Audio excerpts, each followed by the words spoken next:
বিগত আমি প্রায় 15 থেকে 20 দিন আগে যে ভিডিওটা দিছিলাম মসজিদের, ওই মসজিদের কাজের জন্য তো যে তিনজনের সহযোগিতা করছেন, প্রথম হয়েছে আমার লন্ডনের এক আপা, ওনার আত্মীয় স্বজন যারা আছে সবাই মিলিয়া ওনার একটা ফান্ড কালেক্ট করে আমার হাতে দিছিল আর কি। এবং দায়িত্ব ছিল আমার হাতে যে মসজিদের কাজটা যাতে সুন্দরভাবে যাতে তুমি নিজের হাতে যাতে কিনা জিনিসপত্রগুলো দিও বাজারের সেরা সেরা জিনিস।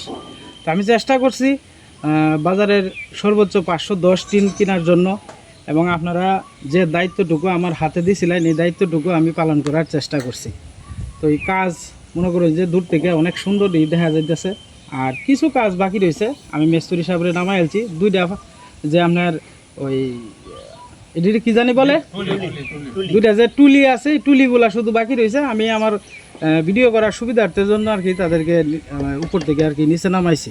তো আজকে গ্রামবাসী সবাই একত্রিত হয়েছে, আপনার ব্যাটারি সবাই একত্রিত হয়েছে। আর এখন পর্যন্ত যে কাজগুলো হয়েছে আমি আপনাদেরকে প্রত্যেকটা ভিডিওর মাধ্যমে বলছি, প্রত্যেকটা চর অঞ্চলের মানুষ সবাই খুব সুন্দরভাবে মসজিদের কাজে সহযোগিতা, মালানার থেকে শুরু করে সবাই হাতে হাতে মিলে কাঁধে কাঁধ মিলে কাজ করছে। খুব সুন্দরভাবে হয়েছে এই মহল্লা মসজিদের কাজটা। সবাই আন্তরিক আছে, একজনের আরেকজনের সহযোগিতা করছে, যেহেতু মসজিদের কাজটা আর কি খুব সুন্দরভাবে এই কাজটা শেষ হয়েছে। আর এই মসজিদ দেখেন এখন কিন্তু আগের থেকে কত সুন্দর দেখা যায়, কিন্তু সাইডের যে ঘরটা আছে এই ঘরটা আপনার সংস্কার করা সম্ভব হয়েছে না আর কি। এটা মসজিদের ফান্ড থেকে তারা আস্তে আস্তে করবো আর কি কাজটা। আমার যতটুকু দায়িত্ব ছিল যে মসজিদের যে টিনের জন্য আপনার নামাজ পড়তে অসুবিধা হইতো, এই টিনগুলা নতুন এবং সুন্দর হয়েছে আর কি। তো আজকে যে আপনারা পাইলেন এই নতুন টিন এবং নতুন ঘর পাইলেন, মোটামুটি আপনাদের অনুভূতিটা কি? আমরা মসজিদের নতুন দান করছেন, তাদেরকে আল্লাহ হায়াতে তৈয়বা দান করুন এবং ওনাদের উন্নতি কামনা করছি। আমরা গ্রামবাসী সবাই সুখী হওয়ার জন্য দোয়া করি। আসলে গ্রামের মানুষ আপনার সবাই অনেক খুশি, বিশেষ করে ওই যিনি সবচেয়ে বেশি অবদান উনি হচ্ছে লন্ডনের আপা।